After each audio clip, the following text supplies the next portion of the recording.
Hi, my name is Tamara, and you are watching Things Even a Monkey Should Know. Hello, hello! Thank you so much for joining me again today.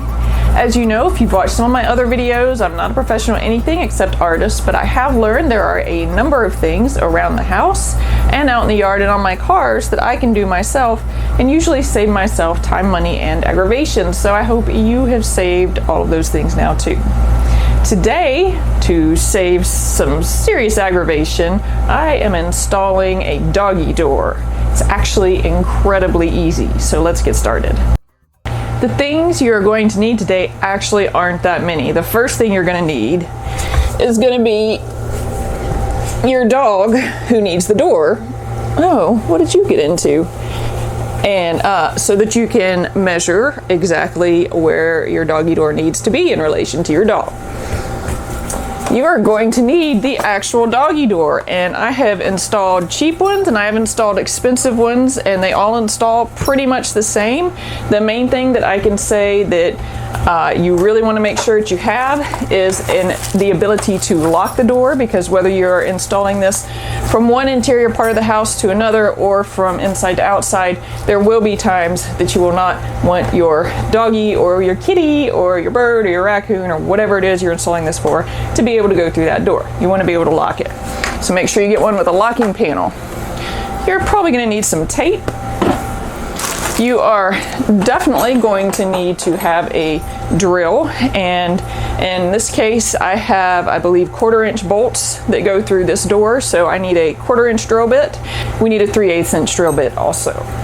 You are going to need to have a pair of scissors. Definitely want to have a pencil. Last but not least, you're going to need to have a little jigsaw or scroll saw with the appropriate blade for whatever it is you're cutting. So if you're cutting out if you're cutting through a metal door, you need to have metal blades. This is a general set of blades that I got that has wood, metal, laminate, I don't know, PVC, all kinds of stuff in it. But all that you need to do is all you need to make sure of is that you have the correct blade for whatever type of door you're cutting through. I believe that is it. I forgot, you're also going to want to have a level, and this will just be for this first part. I'm sure this will make a lovely chew toy for Elvis. Now you want to take the frame of your doggy door, and in my case it's easier to use the part that doesn't have the flap on it. So I would highly recommend that. And how do we know what the appropriate level is? Well, whatever animal that you are making this door for, you want the bottom of the frame to be about stomach height. Now in his case, he's still going to grow quite a bit. So I am going to make this actually a little bit above his stomach level. You could obviously measure also, but he is so wiggly, it's easier just to eyeball it. So his stomach comes to about right here on this door right now. And thank you. And so I'm putting it a little bit above, so he'll have to climb through initially, but he grows every time he sleeps, so that's not going to last very long. This will be the point at which you want to go ahead and use your level to make sure that you have your door frame, which I just moved. Make sure that you have it straight on your door, and then you want to go ahead and draw the outline of the inside of the frame. Oh my goodness, could you help me some more?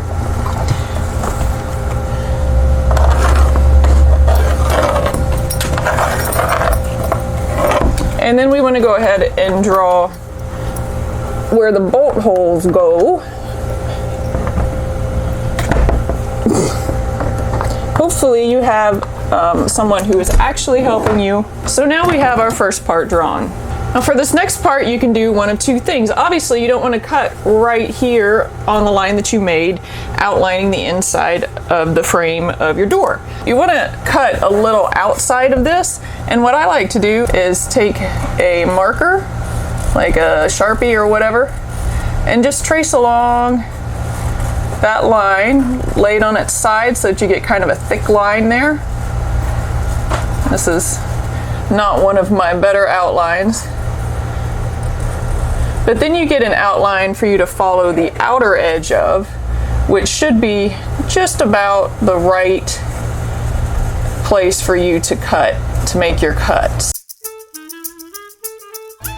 Now we are going to go ahead and drill the holes for the bolts here. So this uses the 1/4 inch drill bit. You should definitely check and see what kind of bolts came with your doggy door or what size, so that you get the correct size bit. And we're going to drill all the way from this side of the door to the outside of the door. Since we're drilling, this is also the point at which I like to use my larger drill bit, the 3/8 inch, and drill exactly as I can in each corner, so that I have a place to start off with my saw. And that way I'm also not trying to get down into these corners with that saw in this rather awkward angle. Now, fun, it is time to actually cut this panel out.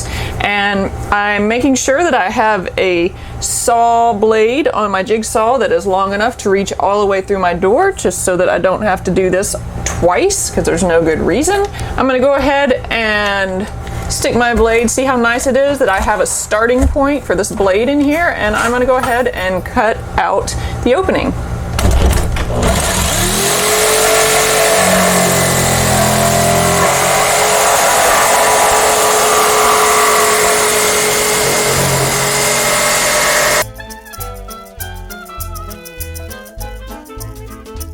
You see how I'm keeping my cuts to the outer edge of that marker line that I made.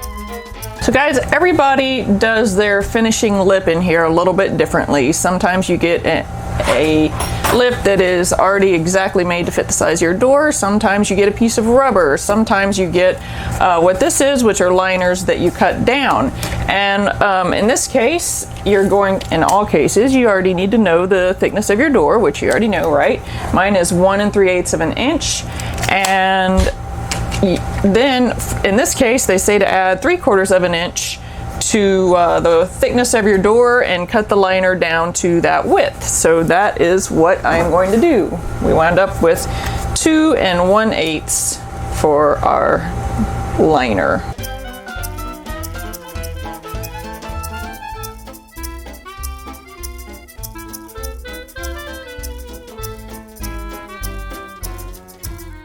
So installing the liner is really the place where, the main place that I've found that installing a doggy door might be different from door to door, or probably will be. In this case, we're going to take this liner that I cut down, and I'm going to put it, there's little grooves around this door edge or door frame, and I'm going to put them in there, and I'm going to give them just a little bit of tape, because I don't have anybody other than my very helpful puppy Elvis here to help me hold this stuff together. And this way I can kind of keep them standing up and in the right place. Now while we're here with this lying on its face, we're going to go ahead and take this rubber gasket, which I don't actually need because this is going into an interior area more or less, but I'm going to put it in anyways. This would help to weatherize this thing and keep water or, well, bugs, which I definitely want the bugs to stay out of my office area here. Make sure that you have all of your nuts and bolts and edges and liners and everything all assembled in one place and ready to go, so that you're not scrambling trying to find your stuff as you're going. So first I'm going to go ahead and I'm going to fit my interior piece into this hole in this door that I'm cut. You may need to go back and trim off some little pieces here and there. It's possible. Okay, now that I have that pretty well fit in, I'm going to go ahead and take my outside piece, put it right out here, and since it's just me, it makes it a little more challenging because I'm having to hold everything on my own. but that's okay. I'm letting you know this is possible. So I'm gonna go ahead and make sure that I get the grooves from this liner fit into the corresponding grooves on this door that goes outside. And I'm not even going to worry about the entire door at this time. I'm going to just worry about getting one bolt done, because then we can manage to make the others work in there, I believe. There we go. Didn't quite have it in the right place. Make sure that you have your liner fit into the groove closest to your first bolt. So I am holding my nut outside. Thankfully there is actually a groove that fits into. And I'm going to go ahead and get this side reasonably tight. And that way I have a good starting point for the rest of this door. Now I'm just going to move around the door.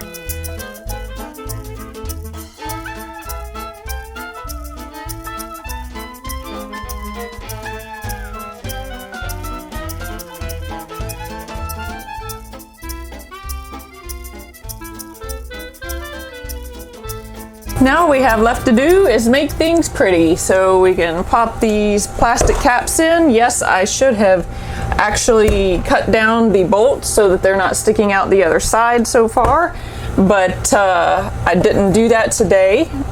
You may want to do that. I didn't do that today because I actually, believe it or not, did not have the appropriate tool for that. So you can do that either with a hacksaw or an angle grinder with a cutoff blade for metal. And the last thing is, of course, if you want to lock your door, you'll have some kind of a similar mechanism here. This one actually comes with additional little pins to make sure that nobody from the outside can pull it up. And mostly I'm concerned about, say, raccoons or some other animal trying to open this from the outside when they're not supposed to. So that really wasn't too bad, right? I will be honest with you, getting a cheaper dog door did mean that there was quite a bit more frustration with that liner on the inside, for me anyways. They shouldn't actually be that aggravating to do, and normally they're not.